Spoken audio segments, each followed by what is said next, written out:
Footsteps, Chapter 48.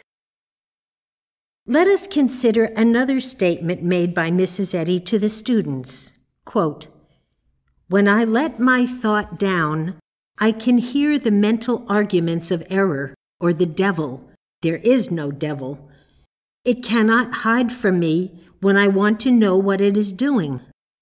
I can lift my thought right above it and shut it all out, or I can find out what it is doing. If there was an assassin which could overpower you, it would be better for you to know what he was doing so as to be better prepared to meet it." Unquote. The knowledge of good means that one has shut out all acknowledgement of any claims of evil and does not hear them. So, when a practitioner attempts to help a patient, temporarily he must do an unscientific thing. He must acknowledge the claim of evil in order to find out what it is, bring it out from under cover, and thus compass its destruction.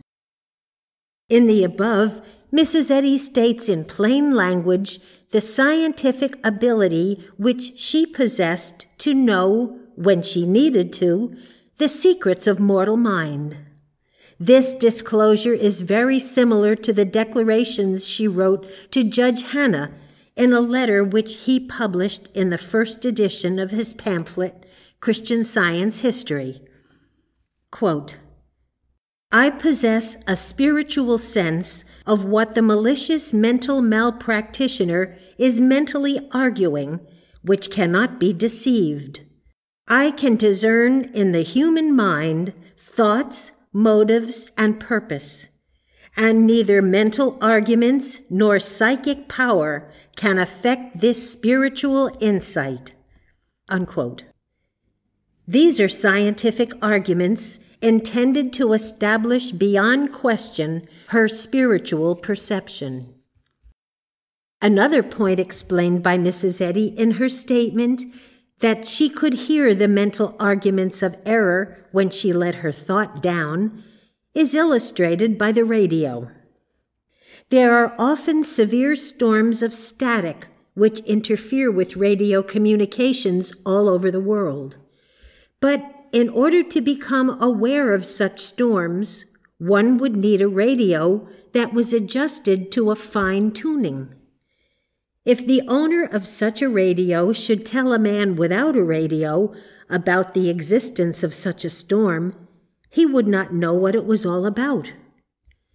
It is probable that Mrs. Eddy detected disturbances in the higher reaches of mortal mind which called for drastic measures on her part and the part of her students, while the students might be oblivious of such upheavals.